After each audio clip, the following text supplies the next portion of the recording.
जय श्री बालाजी की। राम राम जी।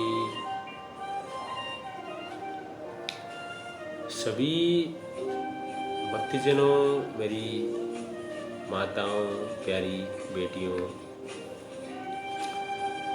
बड़े बुजुर्गों, फेसबुक प्रेमियों, इंस्टाग्राम प्रेमियों, सभी को जेडी ग्रुप की तरफ से हेमंत भैया का जय सिया राम। प्रथम पूजनीय श्री गणेश जी महाराज, माँ शारदे, भगवान श्री राम, श्री हरि, भगवान शिव, माँ पद्मावती और मंद मंद मुस्कान युक्त भगवान राम जी के परम भक्त माँ अंजना के लाल श्री हनुमान जी महाराज, हारे के सहारे बाबा श्याम,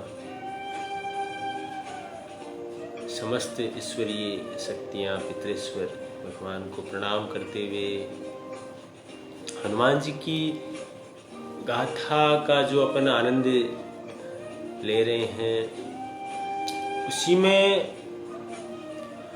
मैं कहना चाहूँगा कि जब भगवान राम के पास विभीषण जी पहुँचते हैं अपने भाई से दुखी होकर,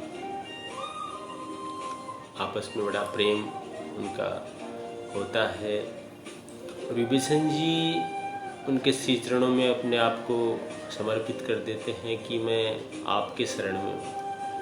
भगवान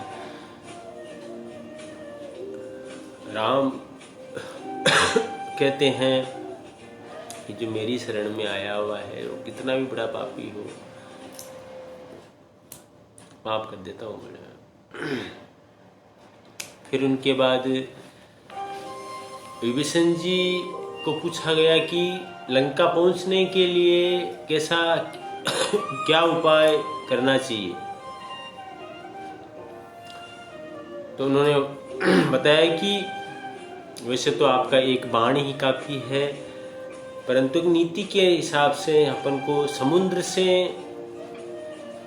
आज्ञा लेनी चाहिए, प्रार्थना करनी चाहिए। फिर भगवान श्री राम जी ने अपने छोटे भाई लक्ष्मण जी से भी पूछा कि ये सका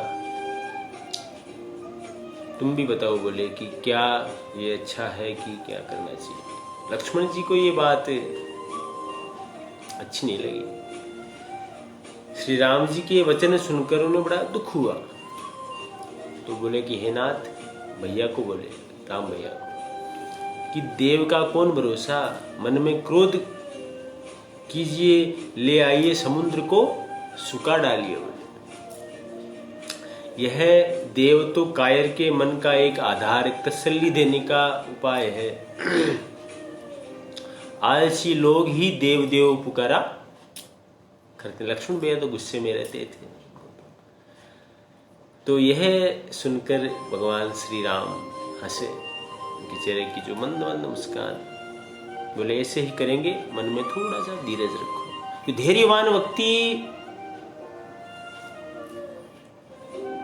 सब कुछ पा सकता है। ऐसा कहकर छोटे भाई को समझा कर प्रभु श्री रघुनाथ जी समुद्र के समीप पहुंच गए। उन्होंने पहले सिर नवाकर प्रणाम किया, फिर किनारे पर कुछ बिछाकर उन पे बैठ गए भगवान श्री राम। इधर जो ही विभीषण जी प्रभु के पास आए, तो ही रावण ने उनके पीछे दूत भेज दिए थे। कपट से वानर का शरीर धारण कर उन्होंने सब लीलाएं देखी वहां राम दरबार में। उस रावण के दूत ने, वे अपने हृदय में प्रभु के गुणों की ओर शरणागत उनके स्नेह की सराहना करने लगे। वो जो दूत आए गए हुए थे वहां, फिर वे प्रकट रूप में भी अत्यंत प्रेम के साथ श्री राम जी के स्वभाव को बड़ाई करने लगे और कपटवेश वो भूल चुके थे। तब वानरों ने जाना कि ये शत्रु के दूत है। वे उनको सबको बांधकर सुग्रीव के पास ले गए। सुग्रीव ने कहा कि हे वानरों सुनो, राक्षसों के अंग भंग करके उनको भेज दिया जाएगा।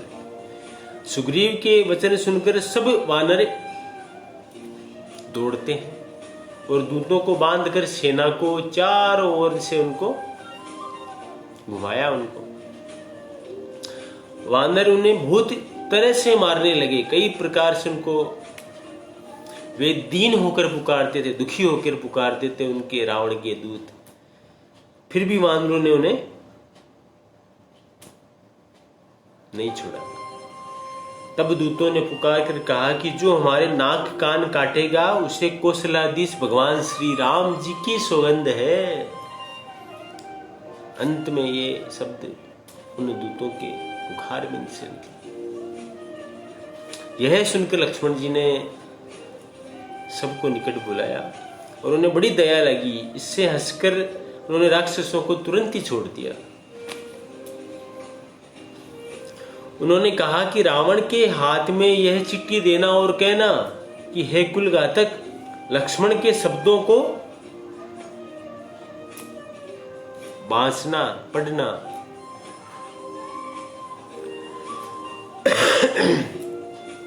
उन दूतों को एक चिट्ठी लिख के दे दी गई थी, क्योंकि भगवान राम जी की सौगंध उनको खिला दी गई थी। तो आज के लिए इतना ही कहना चाहूँगा। और कोरोना के बढ़ते कहर ने पूरा सिस्टम ही हिला दिया है। तो सभी से अरदास कि अपनी विशेष स्वास्थ्य का ध्यान रखें। कुछ दिनों की बात और है, एक परीक्षा चल रही है, सभी पास हो ऐसी बालाजी महाराज से अरदास। अपने आसपास का, बच्चों का, खुद का विशेष ध्यान रखें, व्यस्त रहें, मस्त रहें। जय श्री बालाजी की। राम राम।